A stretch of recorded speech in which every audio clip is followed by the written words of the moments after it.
na naglalakbay, lilibuti ng Pinas, sa lupa ay babakas, hindi na din makapaghintay na may bago ko matuklas. Kasama ko, Ma'am Sol. Ma'am Sol, kamusta naman po?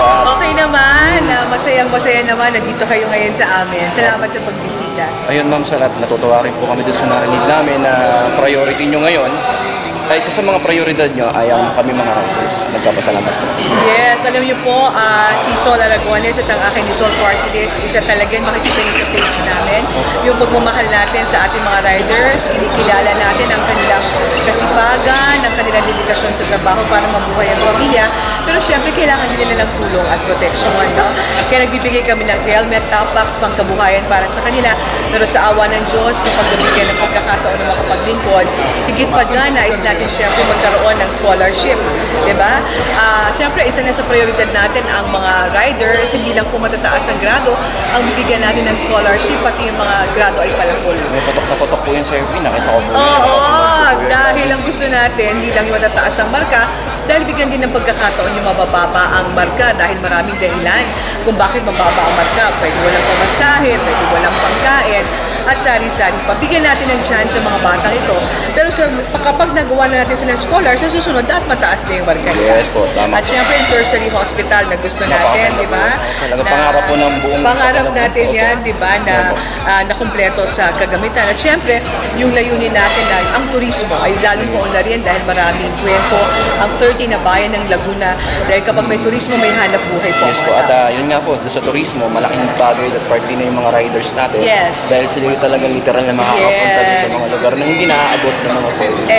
Exactly. But anyway, Ma'am, any message po sa mga kababayan natin sa Laguna? Hello po sa mga kababayan natin sa Laguna. Maraming salamat po sa lahat ng sumusuporta sa ating advokasya, nagpagtulong sa mga solo parents, senior citizen, sa mga riders, mga PWD at iba't iba pang sektor. At nandito lang po kami, laging handang umakay.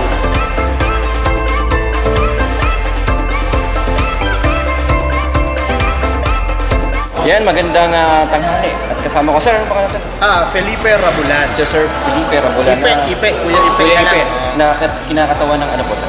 Kinakatawan ng Bull Riders Club Philippines sa Laguna Big Bikers Group. Yung mga kanina narinig ko sa Yes. mga participants. But anyway, sir, finally, it's a big opportunity sa mga riders na katulad natin na magkaroon na, narinig ko nila na parang plano na magkaroon ng isang NGO ang mga riders na talaga magiging boses ng mga motorista. Anyway, sir, any kadagdagan pa doon sa mga mensahe na parang good news para sa mga Na Big Bikers Group at ang mga Small Bikers Group ng Laguna ay napalaking tulong dito sa bayan natin.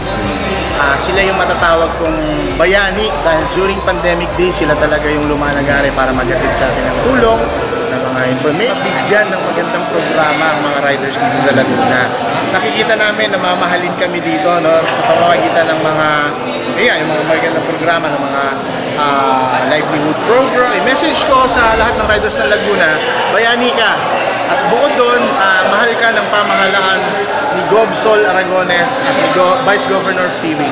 May pag-asa, meron tayong potential, saka meron tayong pagkakataon para ilabas natin kung ano ang kayang gawin ng mga riders. Masasabi nyo doon sa sinabi ni Kong Sol at yun nga, hinihingi niya ang suporta natin mga riders. Ayos kasi yung ni Sol talagang para sa riders. Mga small bikes, small bikes, big bikes no sir, talagang nakapokus siya doon. Kasi kakita naman natin yung programa niya doon sa mga talagang mga bikers. Para sa riders talaga. So malaking bagay din sa atin, at least kahit paano sa Laguna magkakaroon na nasabi kanina, nagkakaroon ng NGO para sa mga riders. Which is ang pinakamaganda dahil magkakaboses tayong mga riders. Saka para sa Laguna talaga. So anyway sir, ang pangalan sir? Roderick. Sir Roderick, shout out message sa makakapanood ng video natin. Shoutout lang sa mga member ng riders.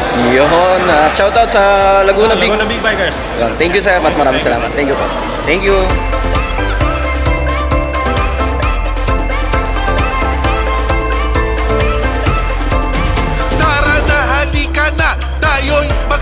At ito, pauwi na kami. Kasama ko, Sir Alfred Castillo, sir.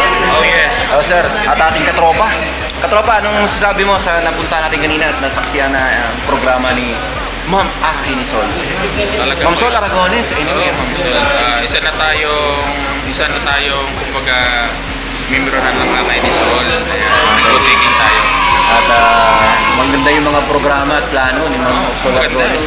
Lalo tigit sa mga riders na tulad natin. At narinig naman natin na dito sa lalawigan ng Laguna, magiging prioridad ang mga riders na gaya natin sa mga programa na gagawin ng ating minamahal na Ma'am Sol Aragones. Sir Alfred, masaya. Masaya ako, talaga na full in love nga ako kay ma'am na Yun! nakita ko. Talaga paano fall in love? Yun! Wala na, finish na. But anyway, Sir Alfred, maraming salamat. Lagi kitang kasama at lagi kitang nabibigyan. Thank you at uwi na tayo. Uwi na tayo. Tanghali na. Bye-bye! Tara na sumama ka na. Turismo